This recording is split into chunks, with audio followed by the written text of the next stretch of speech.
ಪ್ರಿಯ ಬಂಧುಗಳೇ, ಎಲ್ಲರಿಗೂ ನಮಸ್ಕಾರ. ಗರ್ಭಗುಡಿಗೆ ಬಂದು ಕಮಲಾಶಿಲೆ ದುರ್ಗೆಯ ಪಾದ ಸ್ಪರ್ಶಿಸಿದ ಕಬ್ಜಾ ನದಿ ಏನಿದು, ಇದರ ಬಗ್ಗೆ ತಿಳಿಯೋಣ ಬನ್ನಿ. ದೇವರ ದರ್ಶನಕ್ಕೆ ನೀರು ಕೂಡ ಹರಿದು ಬರುತ್ತೆ. ಆ ನೀರು ಹೇಗೆ ಹರಿದು ಬರುತ್ತೆ ಅಂತ, ಎಲ್ಲಿ, ಯಾವ ಸ್ಥಳ ಎಂಬುದನ್ನು ತಿಳಿಯೋಣ ಬನ್ನಿ.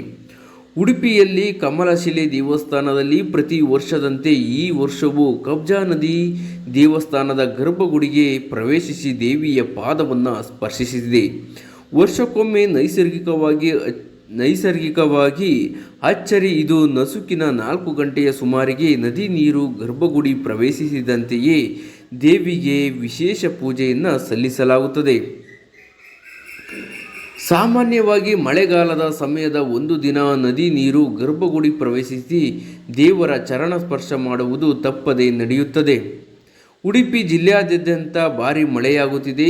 ವರ್ಷಕ್ಕೊಮ್ಮೆ ದೇವಾಲಯದ ಪಕ್ಕದಲ್ಲಿ ಇರುವ ಕಬ್ಜಾ ನದಿಯ ನೀರು ಗರ್ಭಗುಡಿಗೆ ಉಕ್ಕಿ ಬರುತ್ತದೆ.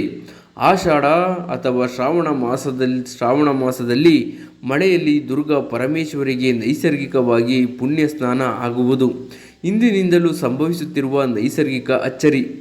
ಸಾಮಾನ್ಯವಾಗಿ ಹರಿದ್ರ ಮಳೆಯ ಕಬ್ಜಾ ನದಿ ನೀರು ದೇವಾಲಯದ ಗರ್ಭಗುಡಿಯೊಳಗೆ ಪ್ರವೇಶಿಸಿ ತಾಯಿಯ ಚರಣ ಸ್ಪರ್ಶ ಮಾಡಿ ಮತ್ತೆ ಇಳಿಮುಖವಾಗುತ್ತದೆ. ಭಕ್ತರು ಈ ವೇಳೆ ದೇವಾಲಯದೊಳಗೆ ಪ್ರವೇಶಿಸಿ ನದಿಯ ನೀರಿನಲ್ಲಿ ಪುಣ್ಯ ಸ್ನಾನ ಮಾಡುವುದು ವಾಡಿಕೆ. ಉಡುಪಿ ಜಿಲ್ಲೆಯ ಕುಂದಾಪುರದ ಕೇವಲ 35 ಕಿಲೋಮೀಟರ್ ದೂರದಲ್ಲಿರುವ ಈ ದೇವಾಲಯದ ಪಕ್ಕದಲ್ಲಿಯೇ ಕಬ್ಜಾ ನದಿ ಹರಿಯುತ್ತದೆ. ಸಾಮಾನ್ಯವಾಗಿ ಶಿವನನ್ನು ಲಿಂಗ ರೂಪದಲ್ಲಿ ಪೂಜಿಸಿದರೆ ಇಲ್ಲಿ ಬ್ರಾಹ್ಮಿ ದುರ್ಗಾದೇವಿಯನ್ನು ಲಿಂಗ ರೂಪದಲ್ಲಿ ಪೂಜಿಸಲಾಗುತ್ತದೆ. ಪ್ರಿಯ ಬಂಧುಗಳೇ, ದೇವಸ್ಥಾನಗಳು ಒಂದೊಂದು ಅಚ್ಚರಿಯನ್ನು ಕೂಡ ಮೂಡಿಸುತ್ತವೆ. ಈ ದೇವಸ್ಥಾನದಲ್ಲಿ ನೋಡಿ, ನದಿಯ ನೀರು ಕೂಡ ಹರಿದು ತಾಯಿಯ ಪಾದವನ್ನು ಸ್ಪರ್ಶ ಮಾಡಿ ನಂತರ ನೀರು ಕೂಡ ಇಳಿಮುಖವಾಗುತ್ತಂತೆ. ಈ ದೇವರ ದರ್ಶನವನ್ನು ಮಾಡಿ ಪುಣ್ಯವನ್ನು ಸಂಪಾದಿಸಿ. ಥ್ಯಾಂಕ್ ಯು, ಧನ್ಯವಾದಗಳು.